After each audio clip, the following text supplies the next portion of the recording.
नमस्कार दोस्तों, स्वागत है आप सभी का आपके अपने YouTube channel GK by Sunil sir में। दोस्तों, आज यहाँ पर एक नए टॉपिक के साथ और जहाँ से प्रत्येक एग्जाम में क्वेश्चन पूछे जाते हैं, चाहे वो भारत के किसी भी राज्य में आयोजित होने वाली एग्जाम हो, छोटी हो या बड़ी हो, क्योंकि यहाँ हम केवल बात कर रहे हैं भारत की स्थिति, आकृति, विस्तार और उसके साथ हम बात करेंगे भारत के नामकरण की। क्योंकि दोस्तों, आपने सुना होगा जैसे कि भारत को भारत शब्द, आर्यावर्त शब्द, इस तरह से हिंदुस्तान शब्द, इसी प्रकार से इसके लिए इंडिया शब्द का प्रयोग किया जाता है। तो ये शब्दों का प्रयोग कैसे हुआ, इन शब्दों का जन्म कैसे हुआ है, उन सभी के बारे में हम यहाँ पर चर्चा करेंगे। अगर आप हमारे चैनल पे पहली बार आ रहे हैं तो प्लीज हमारे चैनल को सब्सक्राइब करें और साथ ही अपने दोस्तों को शेयर कर दें, क्लास को लाइक जरूर करें।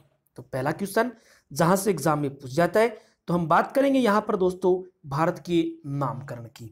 और सबसे पहले हम बात कर रहे हैं, एक नाम आपने सुना होगा, इसका प्राचीन नाम क्या है? तो भारत का प्राचीन नाम है आर्यावर्त।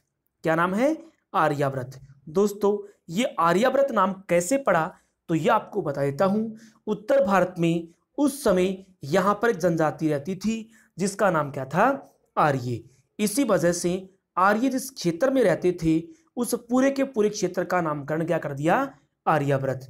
इसी प्रकार से दोस्तों आपने सुना होगा इसी भारत के लिए एक और शब्द है, और वह कौन सा शब्द है? भारतवर्ष। इसे क्या कहा जाता है? भारतवर्ष भी कहा जाता है। क्यों कहा जाता है?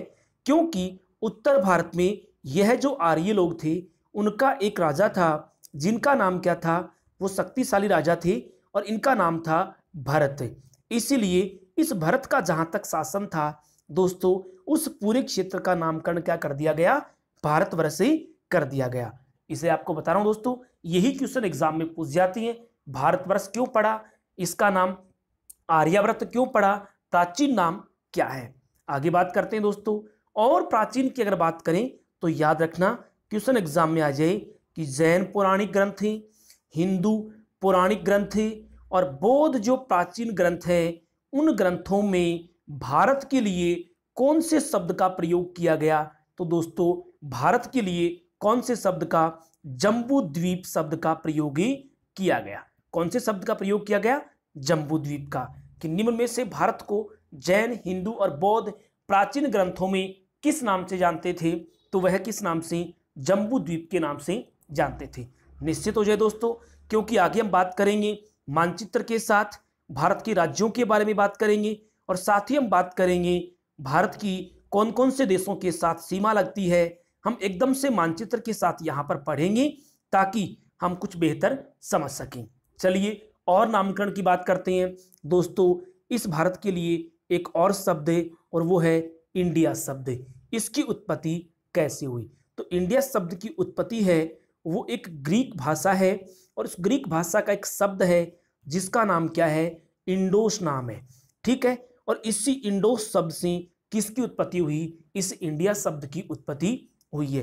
तो ये क्वेश्चन कि इंडिया शब्द की उत्पत्ति कौन सी भाषा से हुई है, तो दोस्तों याद रखना ग्रीक भाषा का एक शब्द है जिसका नाम क्या है? इंडोस, उसके आधार पर पड़ा है। चलिए, इसको इंडिया क्यों कहा गया? तो दोस्तों, यूनानी जो लोग हैं, ये यूनानी लोग किस नदी को भारत से आज भी प्रवाहित होती है? सिंधु नदी। और सिंधु नदी को वो लोग क्या कहते थे? इंडस नदी के नाम से जानते थे। और इस इंडस नदी के दक्षिण में बसे जो लोग हैं, जो देश है, उस देश के लिए कौन से शब्द का प्रयोग किया गया? इंडिया शब्द का प्रयोग किया गया। और हम भारत को क्या कहने लग गए? इंडिया कहने लग गए। पिछला क्वेश्चन था इंडिया शब्द की उत्पत्ति और ये क्वेश्चन है भारत को इंडिया क्यों? क्योंकि यूनानी लोग सिंधु नदी को कहते थे इंडस नदी, और इंडस नदी के दक्षिण में बसे जो लोग थे, इसके आसपास बसे जो लोग थे, जो क्षेत्र था, इस क्षेत्र को कौन सा नाम दिया गया? इंडिया नाम दिया गया। चलिए आगे बात करते हैं और क्या क्या नाम इसको दिया गया है। तो दोस्तों, एक भारत को कहा जाता है हिंदुस्तान। नाम आपने सुना होगा कि इसको हिंदुस्तान कहा जाता है। ये नाम इसका कैसे पड़ा? तो दोस्तों, ये नाम जो है ये किन लोगों ने दिया? ये नाम दिया ईरानी लोगों ने। कौन से लोगों ने? पर्सिया मतलब ईरान और वहां के रहने वाले लोग जो हैं उन्होंने ये नाम दिया। ये कैसे दिया इन लोगों ने दोस्तों, तो उसके संबंध में आपको यहां पर याद रखना है कि यही जो क्षेत्र है, इस क्षेत्र से होकर बहती थी एक नदी, आज भी बहती है। उस नदी का नाम क्या है? सिंधु नदी। ठीक है, सिंधु नदी की घाटी से होकर जब ये ईरानी लोग भारत में प्रवेश किया तो ये लोग क्या करते थे, ये लोग यहां पर जो आपको ये सै शब्द दिख रहा है, देखो ये सै दिख रहा है आपको यहां पर, तो ये ईरानी जो लोग हैं ये इस सै को क्या कहते थे, इस सै को वो है के नाम से संबोधित करते थे। इसलिए वो लोग सिंधु नदी को क्या कहते थे, वो लोग इसे हिंदू नदी के नाम से जानते थे। कौन सी नदी के नाम से? हिंदू नदी के नाम से। और इस हिंदू नदी के आसपास बसे जो लोग थे, इसलिए उनको क्या कह दिया गया, इसलिए उनको हिंदुस्तान नाम दे दिया गया। याद रखना, ईरानी लोग सै को क्या कहते थे, है कहते थे। वो सिंधु नदी के क्षेत्र से आए थे, इस सै को वो है कहने की वजह से वो मानते थे कि सिंधु नदी नहीं है, ये तो कौन सी नदी है? हिंदू नदी है। और इसके आसपास जो बसे लोग थे उनको कह दिया कि यह क्या है, हिंदुस्तान के लोग हैं, यह हिंदू है। ठीक है, और एक और आपको बात बता देता हूं जो आपने पहले कभी नहीं सुनी होगी दोस्तों। एक व्यक्ति थे जिनका नाम था जेम्स अलेक्जेंडर। क्या नाम था?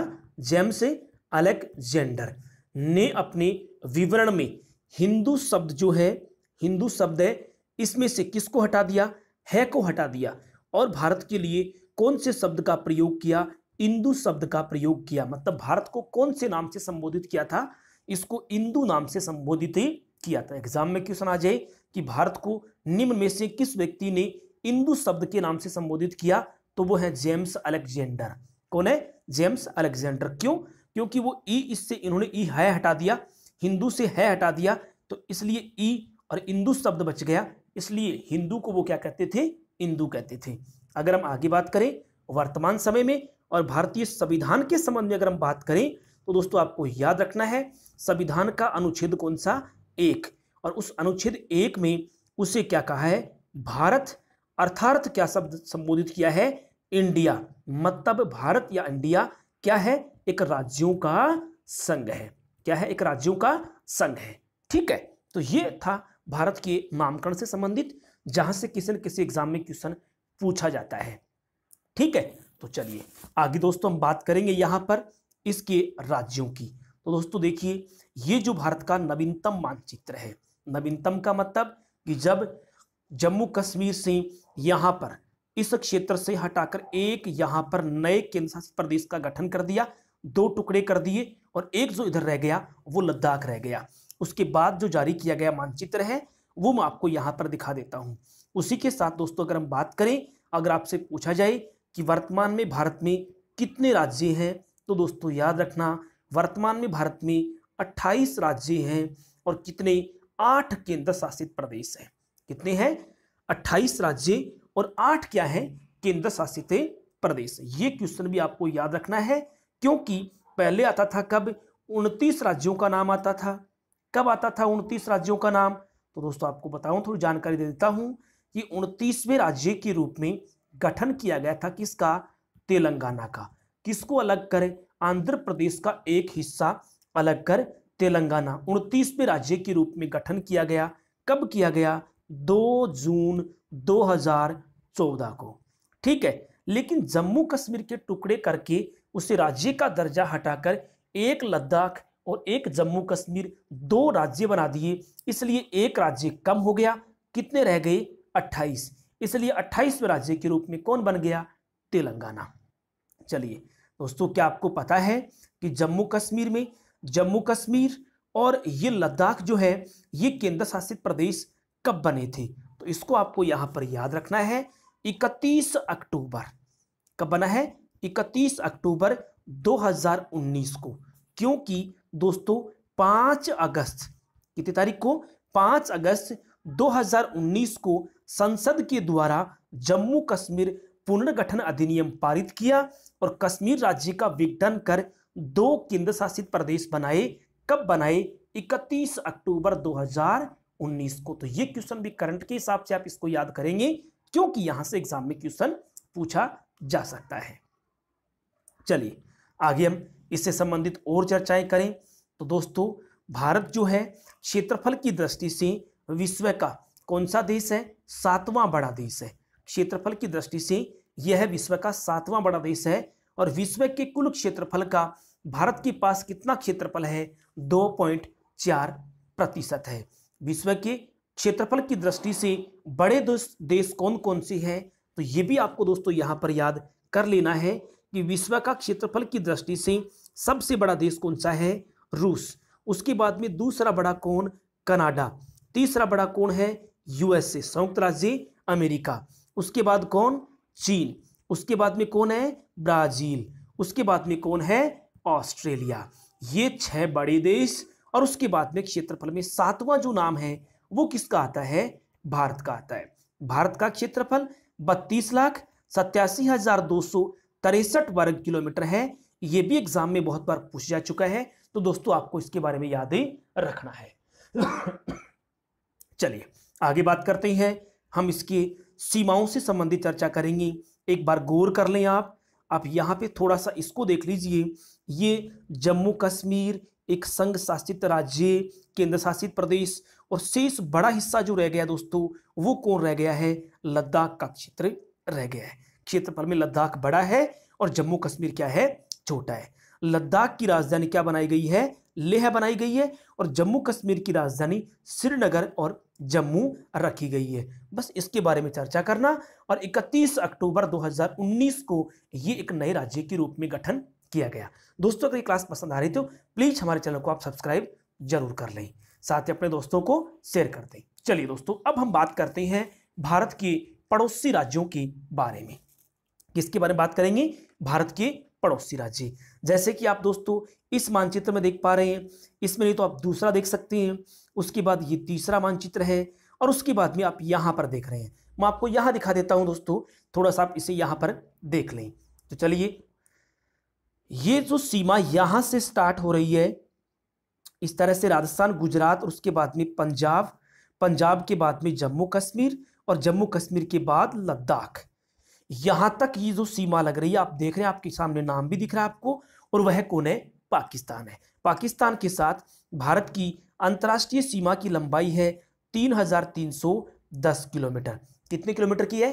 3,310 किलोमीटर लंबी सीमा भारत किसके साथ बनाता है? पाकिस्तान के साथ ही बनाता है। अगर अंतर्राष्ट्रीय सीमा विभाग के अनुसार बात करें, सीमा प्रबंधन विभाग के हिसाब से बात करें, तो वो कहते हैं कि इस सीमा रेखा की लंबाई 3323 किलोमीटर है, मतलब 3,323। ये तो भारतीय सीमा प्रबंधन विभाग है और ये है जो एनसीईआरटी के अनुसार है 3,310 किलोमीटर। उसके बाद में अगर हम बात करें कि कौन कौन से राज्यों की सीमा लगती है, तो यहां आप देख सकते हैं आपके सामने, यहां पर ये गुजरात के साथ सीमा बनाता है। उसके बाद इधर आते हैं तो ये राजस्थान के साथ सीमा बनाता है। उसके बाद पंजाब के साथ सीमा बनाता है। उसके बाद यहां पर कौन? जम्मू कश्मीर, और उसके बाद में लद्दाख। दोस्तों पहले तो नाम आता था कि 4 ही राज्यों की सीमा लगती है, लेकिन आप पीछे वाले मानचित्र में देख सकते हैं, आपके सामने यहां पर है पाकिस्तान के साथ लद्दाख भी सीमा बना रहा है, जम्मू कश्मीर भी बना रहा है, ठीक है, पंजाब भी सीमा बना रहा है, राजस्थान भी बना रहा है और गुजरात भी बना रहा है। तो 1 2 3 4 और कितने? 5 राज्यों की सीमा किसके साथ लगती है? पाकिस्तान के साथ ही लगती है। दोस्तों याद रखना, भारत की पाकिस्तान के साथ लगने वाली ये जो सीमा रेखा है इसको एक नाम से जानते हैं और वह क्या है? रेड क्लिफ रेखा। रेड क्लिफ रेखा का निर्धारण किया गया 17 अगस्त 1947 को। किसके द्वारा? तो वो एक अंग्रेज व्यक्ति थे जिनका नाम था सर एस रेडक्लिफ, और उसी के आधार पर भारत और पाकिस्तान के बीच में एक सीमा रेखा का निर्धारण किया गया और नाम रख दिया क्या? रेडक्लिफ, क्योंकि रेडक्लिफ व्यक्ति ने ये काम किया और उसी के नाम के आधार पर इसका नामकरण कर दिया गया। अगर दोस्तों आप जानना चाहेंगे कि एलओसी का निर्धारण कब किया गया, एलओसी लाइन ऑफ कंट्रोल, कौन सा है? लाइन ऑफ कंट्रोल, यहां पर स्थित एलओसी का निर्धारण कब किया गया, तो ये आपको याद रखना है सन 1972 में। कब किया गया था? सन 1972 में शिमला समझौता है, उस समय एलओसी के निर्धारण किया गया था। चलिए उसके बाद हम बात करते हैं नेक्स्ट राज्य की। यहां आप देख सकते हैं, जैसे यहां पे नहीं दिखाया जा रहा, लेकिन इसमें आप स्पष्ट देख सकते हैं। यहां देख लीजिए, इसके बाद पाकिस्तान के बाद यहां पर थोड़ी सी सीमा किसकी लगती है? अफगानिस्तान की सीमा लगती है। इसका मतलब सबसे छोटी अंतर्राष्ट्रीय सीमा किसके साथ लगती है? अफगानिस्तान के साथ ही लगती है। पीओके वाला भाग, पाकिस्तान ऑक्युपेटेड कश्मीर वाला जो भाग है, उसके साथ यहाँ पे अफगानिस्तान सीमा बनाता है। भारत और अफगानिस्तान के बीच में, भारत और पाकिस्तान नहीं, पाकिस्तान और अफगानिस्तान के बीच में ये दोस्तों जो सीमा रेखा है, उस सीमा रेखा को कहते हैं डुरंड रेखा। क्या कहते हैं? डुरंड रेखा। डुरंड रेखा का निर्धारण सन 1884 में हुआ था।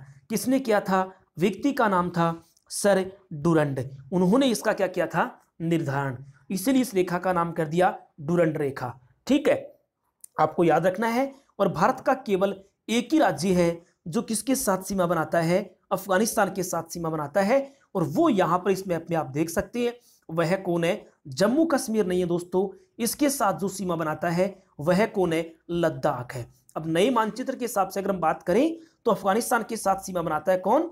लद्दाख। ठीक है, ये आपको यहां पर याद रखना क्योंकि ये क्वेश्चन पूछा जा सकता है। चलिए अगले क्वेश्चन की बात करें तो नेक्स्ट सीमा की बात करें तो इधर सीमा लगती है किस देश की? चीन देश की सीमा। देख सकते हैं आप यहां से अफगानिस्तान के बाद यहां से लद्दाख, हिमाचल प्रदेश, उत्तराखंड, उसके बाद नेपाल आ जाता है। भारत में यहां पर सिक्किम की सीमा वापस शुरू हो जाती है, समाप्त होती है। भूटान, उसके बाद में अरुणाचल प्रदेश में दोबारा शुरू हो जाती है। अरुणाचल प्रदेश में दोबारा शुरू हो जाती है। तो दोस्तों याद आपको यहां पर यह रखना है कि भारत चीन के साथ कितनी लंबी सीमा बनाता है? तो 3917 किलोमीटर लंबी सीमा बनाता है। भारत और चाइना के बीच ये जो सीमा रेखा है, इस सीमा रेखा को क्या कहा जाता है? तो दोस्तों भारत और चाइना के बीच ये सीमा रेखा है, इसको कहा जाता है मैकमोहन रेखा। क्या कहती है? मैकमोहन रेखा कहा जाता है। मैकमोहन रेखा का निर्धारण कब किया गया था? तो सन 1914 में इसका निर्धारण किया गया था। दोस्तों हकीकत में यह सीमा का निर्धारण 1914 में किया गया था अरुणाचल प्रदेश वाले भाग के लिए, जो भारत और चीन के बीच में सीमा का विवाद का कारण था। और इस समस्या को सुलझाने के लिए सन 1914 में सीमा निर्धारित की गई और नाम क्या रखा गया? मैकमोहन। उसके बाद में इसे याद करने लगे कि ये कौन कौन से, मतलब इस रेखा को क्या कहा जाता है, तो उसके बाद में इस रेखा को मैकमोहन कहा जाता है। भारत के कौन कौन से राज्यों की सीमा चाइना के साथ लगती है? तो आप देख सकते हैं जम्मू कश्मीर नहीं लगता है, कौन लगता है? लद्दाख। याद रखना, पहले पुरानी जो किताबें हैं उसमें आपको क्या आएगा? जम्मू कश्मीर का नाम आएगा। लेकिन अब देख लीजिए आपके सामने है, चाइना के साथ जम्मू कश्मीर सीमा नहीं बनाता है। उसके बाद में हिमाचल प्रदेश, उसके बाद उत्तराखंड। उत्तर प्रदेश की नहीं लगती है क्योंकि नेपाल आ जाता है। उसके बाद में यहां पर कौन है? सिक्किम। उसके बाद में यहां पर कौन है? अरुणाचल प्रदेश। तो 1 2 3 4 और 5, 5 चाइना के साथ और 5 ही किसके साथ बनाते हैं? पाकिस्तान के साथ सीमा बनाते हैं। चलिए अगले की बात करते हैं यहां पर। अब दोस्तों यहां पर बात करेंगे नेपाल के साथ सीमा रेखा की बात करेंगे। ये जो सीमा रेखा यहां पर लग रही है वो किसके साथ लग रही है? नेपाल के साथ ही लग रही है। नेपाल के साथ भारत की जो सीमा रेखा की लंबाई है उसकी लंबाई है 1752 किलोमीटर। 1752 किलोमीटर लंबी सीमा भारत किसके साथ बनाता है? नेपाल के साथ सीमा रेखा बनाता है। ठीक है, अब बात करें भारत के कौन कौन से राज्यों की सीमा लगती है, तो नेपाल को उत्तराखंड की लगती है, उत्तर प्रदेश की लगती है, बिहार की लगती है, पश्चिम बंगाल की लगती है और सिक्किम राज्य की सीमा लगती है। तो नेपाल के साथ भी कितने राज्यों की सीमा है?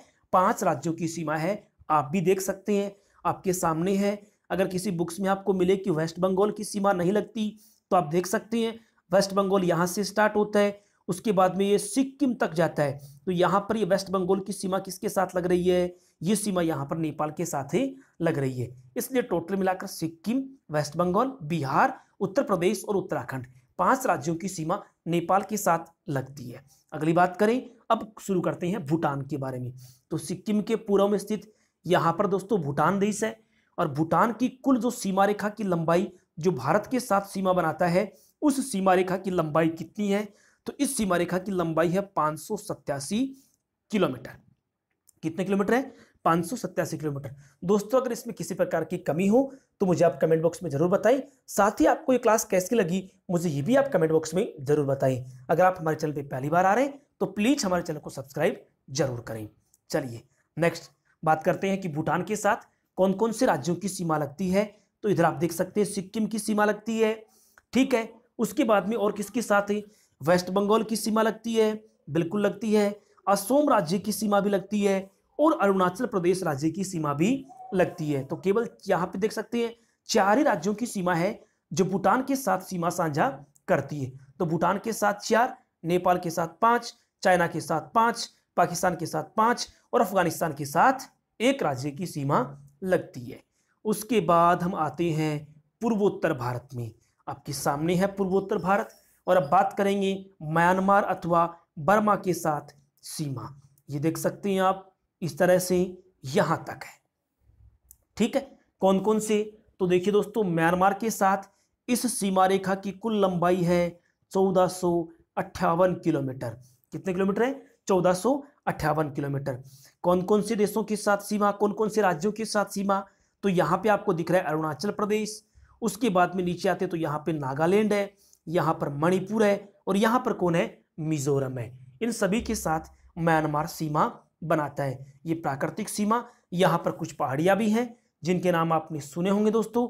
तो वो यहीं पे सभी नागा पहाड़ियाँ हैं, मिजो पहाड़ियाँ हैं, ये पटकोई बूम है, ये सभी पहाड़ियाँ यहीं पर हैं जो यहाँ क्या करती है, म्यांमार और भारत के बीच में सीमा रेखा निर्धारण करने का काम करती है। चलिए अब बात करते हैं लास्ट में यहाँ पर सबसे लंबी अंतर्राष्ट्रीय सीमा वाला देश, मतलब भारत के साथ सबसे ज्यादा लंबी सीमा कौन बनाता है, तो वह बांग्लादेश बनाता है। कौन बनाता है, बांग्लादेश। कुल लंबाई कितनी है, तो अगर हम एनसीईआरटी की बात करें तो 4096 किलोमीटर लंबी सीमा बनाता है। 4096 किलोमीटर लंबी सीमा है। अगर आपसे एग्जाम में पूछा जाए कि भारत के साथ सबसे ज्यादा लंबी अंतर्राष्ट्रीय सीमा बनाने वाला देश कौन सा है, तो वह कौन सा देश है, बांग्लादेश है। अब बस बांग्लादेश में केवल आपको यही बात याद करनी है कि यहां से ऐसे क्वेश्चन पूछे जाएंगे कि दोस्तों कौन कौन से राज्यों की सीमा बांग्लादेश से लगती है। आप देख सकते हैं मिजोरम की सीमा लगती है, उसके बाद आप देखेंगे त्रिपुरा की सीमा लगती है, उसके बाद आप देख रहे हैं यहाँ पर आसाम की सीमा लग रही है, यहाँ पर मेघालय की लग रही है, उसके बाद वेस्ट बंगाल की सीमा, पश्चिम बंगाल राज्य की सीमा लगती है। तो यहाँ पर बांग्लादेश के साथ पश्चिम बंगाल, आसाम, मेघालय, त्रिपुरा और मिजोरम, इन सभी राज्यों की सीमा 1 2 3 4 5 राज्यों की सीमा बांग्लादेश के साथ भारत के राज्यों की लगती है। तो दोस्तों ये यहाँ पर कुछ महत्वपूर्ण बातें जो एग्जाम के दृष्टिकोण से बहुत ज्यादा महत्वपूर्ण है और इसे आप निश्चित रूप से याद कर लें। और एक रोचक बात आपको मैं और यहाँ पर बता देता हूँ, वह रोचक बात यह है दोस्तों, पहले थे 7 केंद्र शासित प्रदेश। कितने थे, 7। 2 केंद्र शासित प्रदेश नए बन गए, इसलिए इनकी संख्या 9 होनी चाहिए थी, लेकिन मैंने आपको बताया इनकी संख्या कितनी है, 8 है। इनकी संख्या 8 क्यों है, तो दोस्तों 26 जनवरी 2020 को, कब, 26 जनवरी 2020 को दमन और दीव, दादर नगर हवेली, इन दोनों केंद्र शासित प्रदेशों को मिलाकर क्या कर दिया, 1 कर दिया। इसलिए इनकी संख्या 9 से घटकर कितनी हो गई, 8 हो गई है। 9 से 1 कम कर दिया क्योंकि 2 केंद्र शासित प्रदेशों को मिलाकर एक राज्य, एक केंद्र शासित प्रदेश बना दिया गया, इसलिए इनकी संख्या कितनी हो गई है, 8। ये काम कब किया गया, तो ये काम 26 जनवरी 2020 को किया गया है। ये भी एक करंट का क्वेश्चन दोस्तों, यहां से एग्जाम में क्वेश्चन पूछ जाता है। दोस्तों आज की छोटी सी क्लास आपको कैसे लगी, मुझे आप कमेंट बॉक्स में रिप्लाई जरूर करें। अगर आप हमारे चैनल पे पहली बार आ रहे हैं तो प्लीज हमारे चैनल को सब्सक्राइब जरूर करें। और आज यहाँ पर अपन लाइव नहीं आए हैं, वरना दोपहर 12 बजे और शाम 7:45 पर प्रतिदिन अपनी लाइव क्लास आती है, India GK, world GK, general science. शाम को 7:45 पे अपनी जो क्लास आती है वह आती है केवल राजस्थान जी के संबंधित। तो चलिए दोस्तों आज का सिर्फ इतना ही। थैंक यू, जय हिंद, जय भारत।